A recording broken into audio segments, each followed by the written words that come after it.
First and foremost, to build the readership base, you have to know who the readership is. This is the true for any product you're creating, any company you're building, anything that you do, even if it's art, really. You have to understand who is it for. So normally in business terms, it's called the persona. And so persona is it's your idea of who the ideal customer is. And this can have many different elements and variables. There's no right or wrong way to do it. But just for you to sit down and understand who the readership likely is going to be will help you actually write a better book. So I'd recommend doing this even before you start your writing journey, because then you have a person in mind.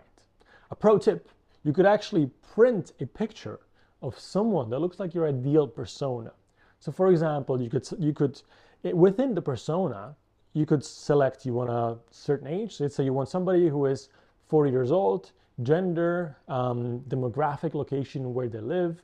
These are the basic kind of demographic social information, but more importantly is what are they trying to achieve? What are their dreams and wishes and hopes? What tools are they looking for? Where do they spend time online? The more you delve into the persona, the better you understand your potential reader, the better book you're going to write, and the more you can craft a message. Because you can't write a fantastic, compelling book description if you don't know who you're writing it for. A lot of times, we create products and write books for ourselves, and that's great. But if you can double check that you share the similar interests and fears and dreams and desires with other people, then you can easily align that. So my pro tip, my recommendation is sit down right now and write down your persona and try to put in as many details as possible. Describe this person, and you can go as deep as you can. This is a very helpful exercise. So you can talk about their age, where they're from, where they spend time, who they're friends on, desires, and all of these things go really deep into the psychology of the user. The deeper you go, the better understanding you're going to get. And then finally, you can generate an image. You can use AI like DALL-E, or there's a bunch of other tools to generate an image of this ideal person. Tape this image next to on your desk where you're writing your book. And every time you're making a decision, look at this image, consider who you're writing for, and you're going to be a much, much better writer. Once your book is live, it is crucial to engage with your audience.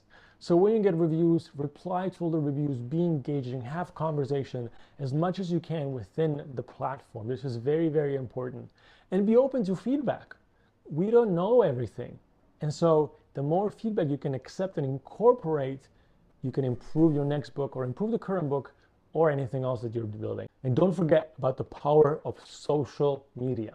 We'll have an entire lecture on that, but just keep in mind, it's very important because just pushing the publish button is not enough on Amazon. You have to bring more traffic.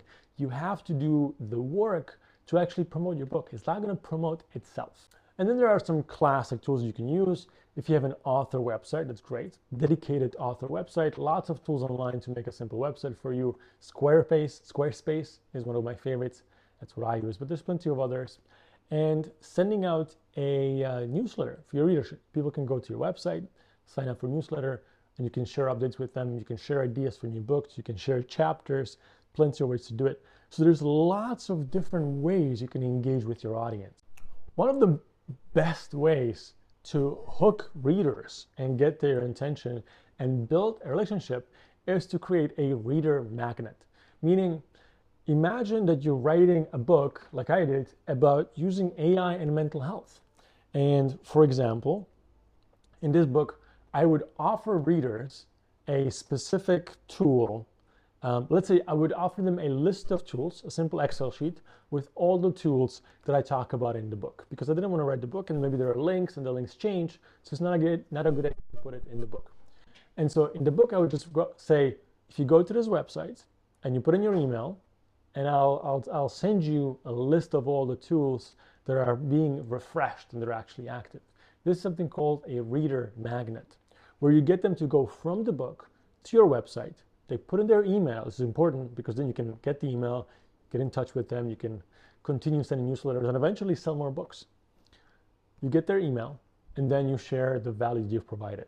So it's all about sharing the right value for them, where they want to go from the book to their computer, to their phone, go on your website. You have to make it all very simple and make it very easy, which is not difficult to do. Lots of tools. Again, Squarespace is my favorite tool for building websites.